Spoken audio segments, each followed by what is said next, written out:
Expectations పెంచుకోకుండా ఎలా ఉంటావు?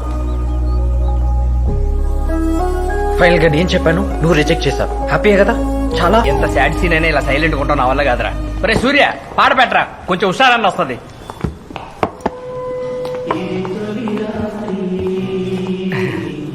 బాబోయ్, కావాలని చేసింది కదరా, సిచ్యువేషన్ అలా సెట్ అయిందంతే, నాకేం తెలియదు. ఈ అమ్మాయిలందరూ ఇంతేరా, సెల్ఫిష్. ఒరే, అప్పుడు సుమ గురించి కూడా ఇలానే అనుకుని 15 సంవత్సరాల తర్వాత ఒపీనియన్ మార్చుకున్నావు. చూస్తుండు, 10 సంవత్సరాల తర్వాత సింధు గురించి కూడా తెలుసుకుంటావు. అప్పుడు తెలుసుకొని ఏం చేయమంటారా? ఓ కనీసం టైం కూడా లేదు, 2 days. మరి ఏం చేద్దాం? ఇంకో పెగ్గేద్దాం.